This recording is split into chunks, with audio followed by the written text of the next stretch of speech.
Nous sommes présentement ici à l'Institut Philippe Pinel de Montréal, dans le laboratoire qui a en charge d'évaluer et éventuellement de traiter, de prévenir le risque chez les agresseurs sexuels d'enfants. L'ensemble des recherches depuis 2002 ont porté sur le raffinement des méthodes, des stratégies d'évaluation. Et on commence sagement et sérieusement maintenant à penser d'utiliser la réalité virtuelle dans le monde du traitement. On a validé des techniques en débutant avec les personnages de réalité virtuelle pour remplacer les photos qui étaient éthiquement discutables. Alors, il fallait dans un premier temps valider que ces personnages générés par ordinateur pouvaient produire de l'excitation sexuelle. Ensuite, on est allé en 3D, en 3 dimensions, pour voir comment ces mêmes personnages, pouvaient être aussi utilisés ou peut-être améliorer leur validité. Donc, mon nom, c'est Vicky Hébert. Je fais ma thèse en ce moment sur la réalité virtuelle, sur l'anxiété de performance en réalité virtuelle. The world was on fire, no one could save me but you.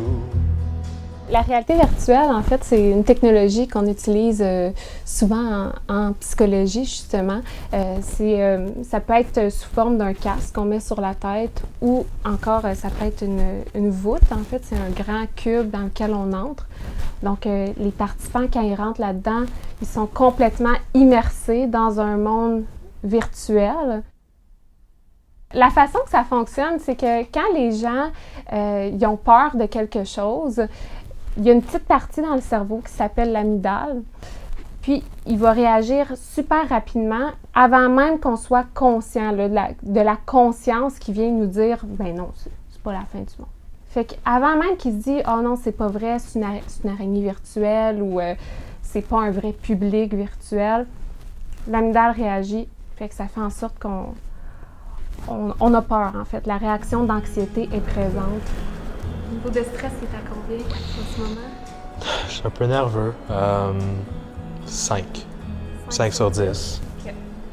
Les avantages de la réalité virtuelle, c'est de se téléporter dans un environnement qui n'existait pas et de t'immerger comme si on était là. En architecture, vous ne pouvez pas faire une maquette à l'échelle réelle d'un édifice parce que c'est trop grand, c'est trop coûteux. Mais là, avec la réalité virtuelle, oui, donc on peut rentrer et voir les projets. On peut utiliser la réalité virtuelle dans différents domaines, en médecine, pour faire soit des cours d'anatomie, soit faire un briefing sur une opération.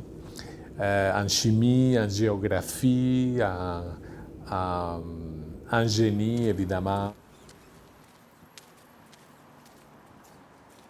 Mes recherches se portent sur un projet qui s'appelle une interface cerveau-ordinateur pour contrôler la marche d'un avatar en temps réel.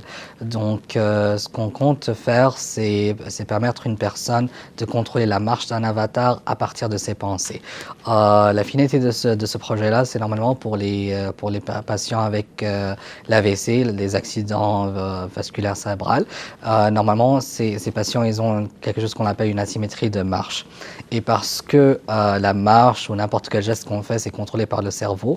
Donc on croit si on entraîne le cerveau à faire la bonne marche, finalement on va avoir une geste qui est plus normale. La réalité virtuelle va pouvoir, mais elle fait quand même un bon bout, ça ne va jamais aussi vite qu'on veut, parce qu'il faut tout valider. On est dans un monde scientifique, il n'y a pas de fait alternatif ici. Alors, il faut vérifier les données que nous avons. Donc, 15 ans plus tard, on est content de voir qu'on continue vraiment on est pas mal à la fine pointe au niveau de l'évaluation, puis on y va vers le traitement.